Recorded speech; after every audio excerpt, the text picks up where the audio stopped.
सदन में प्रधानमंत्री नरेंद्र मोदी कांग्रेस के नेता गुलाम नबी आज़ाद की प्रशंसा करते हैं और उन्होंने जो उस वक्त किया जब वो मुख्यमंत्री थे तब की बात करते हैं। गुलाम नबी आज़ाद भी भावुक हो जाते हैं, प्रधानमंत्री नरेंद्र मोदी भी भावुक हो जाते हैं, लेकिन हालात उसके बाद बदलते हैं। मेरे साथ पूरे मुद्दे पर बात करने के लिए मौजूद हैं एसडीपीआई के नेता तस्लीम रहमानी। रहमानी साहब, कांग्रेस जिस रुख पर आज है, क्या आपको लग रहा है? सबसे पहले आपकी प्रतिक्रिया जानना चाहूँगा। नहीं, कांग्रेस दाखिली तौर पर कमज़ोर हो गई है, इसमें तो कोई दो राय नहीं है, और आइडियोलॉजिकली बैंकरप्ट है।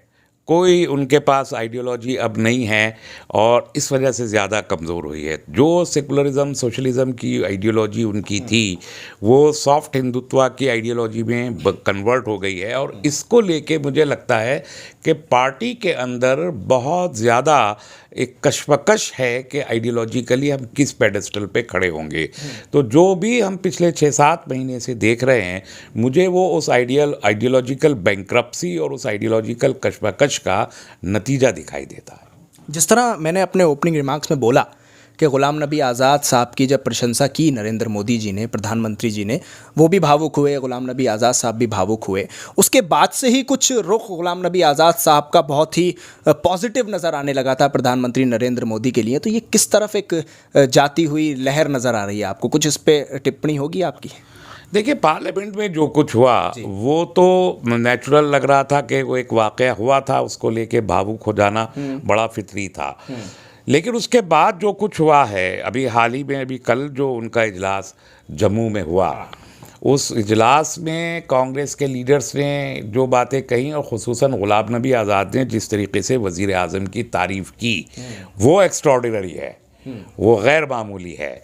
उससे अंदाज़ा हो रहा है कि कहीं कोई ना कोई टिल्ट उनके जहनों में है।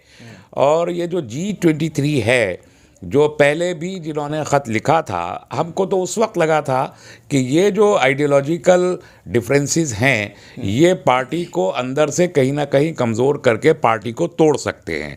मैंने कुछ नेशनल मीडिया के हाउसेस पे भी कहा था कि शायद पार्टी स्प्लिट हो सकती है, और उन्होंने उस वक्त इलेक्शन की डिमांड की थी कि पार्टी में इंटरनल इलेक्शन होने चाहिए। उसका कोई शेड्यूल भी अभी दिया है पार्टी ने, लेकिन उससे वो मुतमईन नज़र नहीं आ रहे।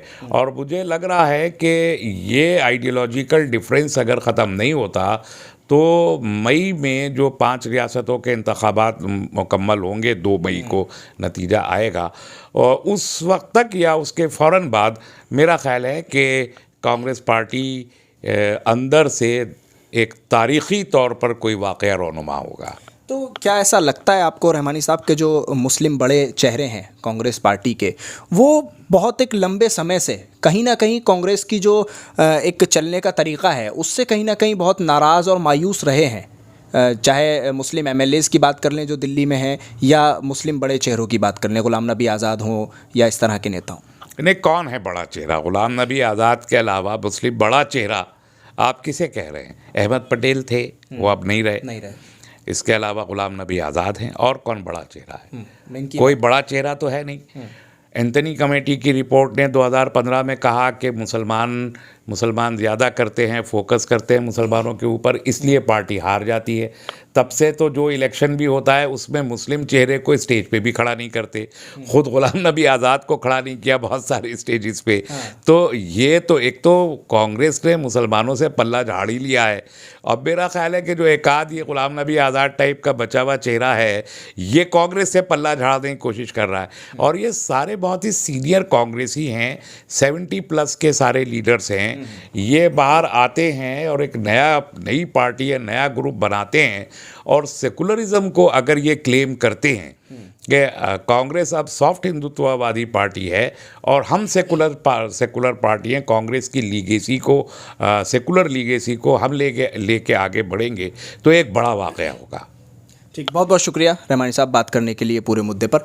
हमारे साथ मौजूद थे एसडीपीआई नेता डॉक्टर तस्लीम रहमानी। दिल्ली से INN चैनल के लिए साहिल नकवी।